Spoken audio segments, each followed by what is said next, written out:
I don't believe ওরা ঠিকঠাক বলছে।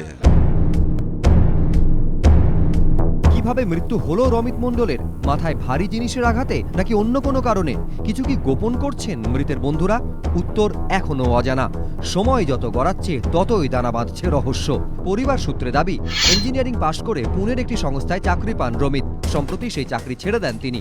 কলকাতায় ফিরে নতুন করে চাকরির চেষ্টা শুরু করেন। শুক্রবার রাতে ফোন করে রমিতকে ডাকেন এক বন্ধু। রমিতের বন্ধুদের দাবি, মেডক স্কোয়ারে একদল যুবকের সঙ্গে হাতাহাতির সময় ভারী জিনিসের আঘাত লাগে রমিতের মাথায়। যদিও পরিবার পরিজনদের দাবি, ধারালো কিছু দিয়ে আঘাত করা হয়েছে মাথায়। ওদের কথার মধ্যে অনেক অসঙ্গতি রয়েছে, যে ছেলেগুলো ওদের ওখানে ছিল। ওরা সিসিটিভি বলছে ওরা ওখানে 2টোর সময় গেছে, সিসিটিভি দেখা যাচ্ছে। আর ওরা বলছে না ওখানে 12টায় গেছে।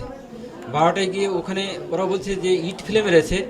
ইট ফেলে মেরলে গাড়ির ডান দিকে ছেলে বসেছিল, তার ইট এখানে লাগবে, ফোরহেডে লাগবে, কিন্তু ওর স্কার্ফটা নেই। ট্রিটমেন্ট আরম্ভ হওয়ার সময় ডাক্তার তো বললো যে এই যে আঘাত, এটা কোনো ওর বন্ধুদের কথা অনুযায়ী ইট দিয়ে মারা হয়েছিল, কিন্তু ওটা ডাক্তাররা বললো ইট দিয়ে কখনো মারা হতে পারে না, ওটা কোনো ধারালো অস্ত্র বা অন্য কোনো জাতীয় জিনিস দিয়ে মেরেছে। পরিবারের আরও অভিযোগ, পরিকল্পনা করেই খুন করা হয়েছে রমিতকে। ডাক্তার বলেছে চপার দিয়ে মেরেছে, আর বলেছে বন্ধুগুলো মিথ্যে বলছে।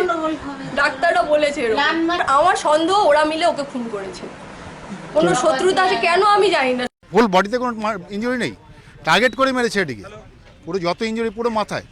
সবটাই খুব অন্ধকারে, আমরা ভীষণ অন্ধকার। মানে ওর বন্ধুদের আই ডোন্ট বিলিভ ওরা ঠিকঠাক বলছে। পরিবারের অভিযোগের ভিত্তিতে তদন্ত শুরু করেছে পুলিশ। খতিয়ে দেখা হচ্ছে বিভিন্ন বিষয়। বাইক আরোহী যুবকদের সঙ্গে কি নিয়ে ঝামেলা হয়েছিল রমিতদের? হাতাহাতি হলেও কেন রমিত ছাড়া কারো কোনো আঘাত লাগলো না?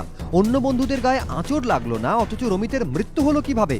মৃতের বন্ধুরা সঠিক কথা বলছেন কি, নাকি কিছু গোপন করা হচ্ছে? প্রশ্ন অনেক, উত্তর এখনো অন্ধকারে। প্রকাশ সিনহা ও পার্থপ্রতিম ঘোষ, এবিপি আনন্দ, কলকাতা।